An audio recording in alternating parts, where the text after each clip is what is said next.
Essa apresentação foi feita para o trabalho de heurísticas e meta-heurísticas.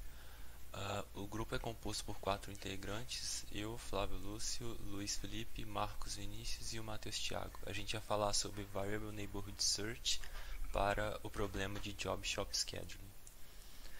Como uma introdução, esse problema ele é um problema de otimização, onde a gente tem várias tarefas e recursos e a gente tem que designar tais tarefas para os recursos. Esse problema é importante porque ele é usado em diversos processos fabris e estudá-lo é relevante tanto para o campo prático como teórico, porque a gente consegue avançar as heurísticas e deixá-las cada vez mais eficientes. Antes de apresentar a definição formal, eu vou mostrar um exemplo. Então aqui a gente tem esse conjunto M que representa as máquinas, que ele tem M elementos. A gente também tem um conjunto J que representa as tarefas. E a gente também define o conjunto X aqui, que ele é um conjunto de espaço de solução.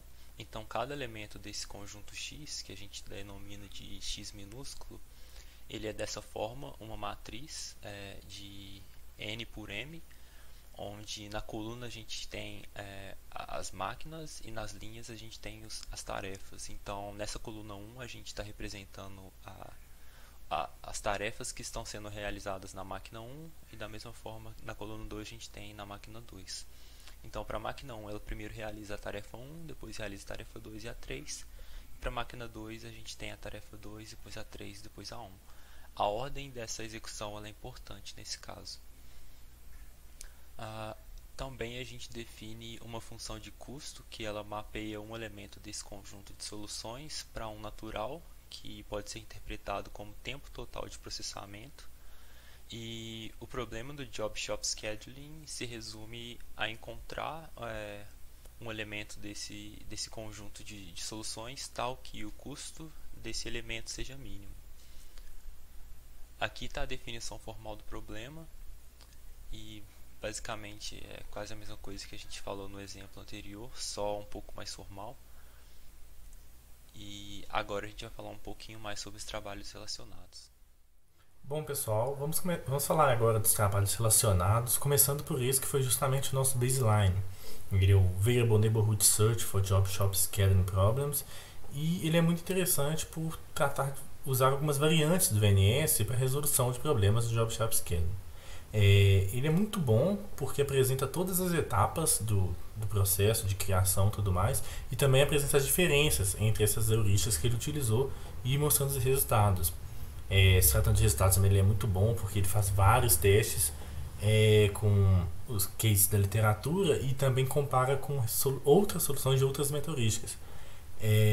Inclusive chegando à conclusão de que o VNS ele mostrou resultados melhores, uma performance melhor comparado com várias outras meta-heurísticas. Nós escolhemos esse algoritmo por duas razões principais. Primeiramente pela representação, nós vamos falar mais à frente, mas ele utiliza uma representação muito interessante baseada em algoritmos genéticos para representar as tasks dos jobs, e nós utilizamos ela também, e também toda a metodologia de teste dele, de calcular o gap e da maneira com que foi feita, nós também aproveitamos. Por isso escolhemos ele como baseline, e os nossos resultados nós comparamos também com os resultados obtidos por ele. Agora, um outro trabalho foi esse, o Variable Neighborhood Search, Basics and Variants, de todos esses autores. Ele também é bem bacana porque, vocês podem até ver aqui que eu deixei a imagem do sumário dele. Ele apresenta várias implementações de VNS, desde variantes simples até outras complexas, até mesmo modelos híbridos, e além disso ainda apresenta também algoritmos de busca local, os mais utilizados, e também até mesmo um método de shaping, que é para conseguir ótimos locais. Nós gostamos bastante dele também por essa variedade. Nós podemos escolher montar o nosso VNS baseado nas ideias desse artigo, das várias VNS, e então achamos muito interessante, mas o problema é que ele não mostra nenhum resultado experimental, né? E isso é um problema que a gente achou para poder comparar qual que era melhor, qual que era pior. E tinha todas as teorias ali, mas nenhuma comparação nem nada do tipo. Mas também utilizamos algumas ideias deles para construir as nossas e testar nosso trabalho. Introduzir alguns conceitos aqui.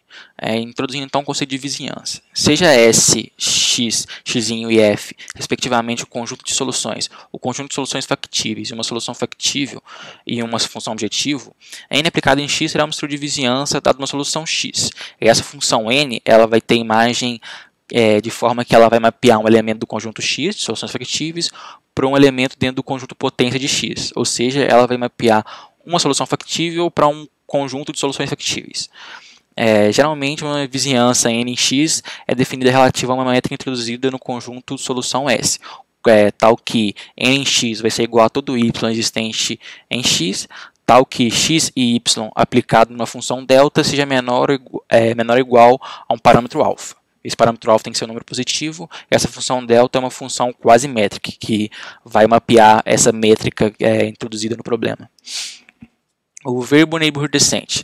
Variable Neighborhood Descent é uma heurística de pesquisa proposta por Madlenovic e Hansen dentro da estrutura de métodos de pesquisa de vizinhança variável, e ele trabalha aqui com estruturas de vizinhança ele vai trabalhar com estruturas de vizinhança e você vai ter Kmax estruturas de vizinhança. Projetado para um problema específico. Ele começa com uma determinada solução viável, como titular, e define K igual a 1. Se uma melhoria é obtida dentro da vizinhança NK, o método atualiza o novo titular e define K igual a 1. Ou seja, ele vai voltar para a primeira estrutura de vizinhança. Caso contrário, aumenta o valor de K e a próxima vizinhança é considerada. E aí, caso contrário, ele vai tentar buscar uma solução num outro conjunto de vizinhança. Vai tentar fazer uma melhoria da solução atual em uma outra estrutura de vizinhança. O método para quando o ótimo local para n de Kmax ali é encontrado. O Variable Neighborhood Descent explora o fato de que soluções que é um ótimo local com respeito a várias estruturas de vizinhança é mais provável para ser um ótimo global do que uma solução gerada como um ótimo local para somente uma estrutura de vizinhança. A sua estrutura de vizinhança vai te dar maneiras diferentes de você visitar um dado conjunto de soluções factíveis. E bom, se ele é um ótimo local ali para várias estruturas de vizinhança, ele provavelmente tem uma probabilidade maior de ser um ótimo global naquele local. E agora o Variable Neighborhood Search. O Variable Neighborhood Search, VNS, proposta também pelo Madlenovic e o Hansen em 1997, é um método meteorístico para resolver um conjunto de problemas de otimização combinatória e de otimização global. Ele explora vizinhanças distantes da solução atual e muda de lá para uma nova somente se uma melhoria foi obtida. O método de pesquisa local é aplicado repetidamente para obter soluções na vizinhança para ótimos locais. Os ingredientes para um Variable Neighborhood Search, então, incluem uma fase de melhoria, usada para possivelmente melhorar uma dada solução, como o nome sugere, e uma fase de perturbação, usada para possivelmente sair de ótimos locais na esperança de chegar em áreas de ótimo global. Após esse procedimento, é verificado se o ótimo local encontrado durante a fase de melhoria é a melhor das soluções encontradas até aquele instante. Se for, ela substitui a solução atual. Caso contrário, os procedimentos são executados novamente por um número fixo de iterações. Ou seja, você vai começar com uma solução factível inicial e você vai usar algum procedimento de melhoria naquela solução para se chegar no ótimo local que aquela solução se encontra. Quando você chega nesse ótimo local, você provavelmente você já tem uma solução corrente, que no caso é igual àquela solução inicial que você tinha. Se ela tiver um custo menor, você atualiza a solução corrente. Se não, você continua iterando com um número n de iterações. A partir daí vai rolar a fase de perturbação, onde você vai pegar uma outra solução factível em um outro lugar do seu conjunto de solução, em um outro lugar do espaço de soluções, e vai tentar achar o ótimo local de lá, na esperança de que a sua solução corrente seja um ótimo local e não um ótimo global. Se você explorar uma das soluções que estão em um outro lugar do seu espaço de soluções, é provável de que você caia em um ótimo global em algum momento. E esse procedimento de melhoria, essa fase de melhoria, você pode usar vários algoritmos para isso. No nosso caso, no nosso paper, a gente escolheu usar o VND, que a gente explicou no penúltimo slide. Então agora a gente já pode introduzir a nossa estratégia de solução. A estratégia utilizada tem inspiração em algoritmos conhecidos para resolver o Traveling Salesman Problem. E a gente usou para solucionar o Job Shop Scheduling. A ideia de usar os algoritmos do Traveling Salesman Problem é que, como ele já é um problema conhecido e bastante estudado, a gente queria ver se a gente podia utilizar alguma coisa desses algoritmos, né, que já são bastante testados, para solucionar o Job Shop Scheduling. E a ideia por trás disso vem fortemente, a nossa base vem fortemente da representação que a gente escolheu usar. Ela foi introduzida por o Mehmet Emin Eydin e a galera dele, e se baseia em uma modelagem genética que possui a propriedade de sempre fornecer soluções factíveis. Então, a representação consiste em um arranjo de inteiros, onde cada elemento representa um job, e é repetido m vezes, onde n representa a quantidade total de máquinas. Por exemplo, a gente tem esse array aqui 2, 1, 2, 1, 3, 3, e ele vai modelar uma instância de 3 jobs, né, representados pelos inteiros 1, 2 e 3 respectivamente, e cada um deles é composto de 2 operações, a serem executadas em 2 máquinas. E, por exemplo, essa representação aí é 2, 1, 2, 1, 3, 3, daria o scheduling no caso, que vai ser o job 2, operação 1, job 1, operação 1, job 2, operação 2, job 1, operação 2, job 2, operação 2, job 1, operação 2, job 3, operação 1 e job 3, operação 2. E ele vai ser sempre factível porque a ordem que os inteiros que representam o mesmo job estão não vão mudar o resultado final. Por exemplo, se a gente trocar o 2 ali na posição 3 com o 2 na posição 1, a solução é a mesma, no final das contas. Você vai continuar executando primeiro a operação 1 e depois a operação 2, que isso é condição ali para uma solução ser factível dentro do Job Shop Scheduling. As operações têm uma ordem e elas têm que ser executadas nessa ordem. Então, a partir disso, a gente agora vai introduzir as nossas estruturas de vizinhança que a gente escolheu usar, e para gerar elas foram utilizados os algoritmos 2OPT e 3OPT. Um algoritmo de busca tenta encontrar soluções vizinhas, utilizando um desses algoritmos, para o número P de iterações. A solução com menor custo é retornada. Então, aqui a gente tem um pseudocódigo, né? A gente vai olhar ali, por P iterações, a gente vai olhar se a estrutura de vizinhança que a gente está visitando ali é estrutura 1 ou estrutura 2. Se for estrutura 1, a gente vai pegar algum vizinho utilizando o 2OPT, e se a estrutura de vizinhança for a 2, a gente vai pegar algum vizinho utilizando o 3OPT. E depois que a gente pega esse vizinho, a gente testa se o custo dele é menor do que a solução que a gente tem atualmente. Se for, a gente vai atualizar a solução que a gente está. Se não, a partir dessas iterações, a gente vai retornar essa solução, que vai, consequentemente, é a solução de custo mínimo baseada nessas iterações, né? Agora então a gente vai apresentar os resultados experimentais para a implementação da heurística proposta baseada no VNS.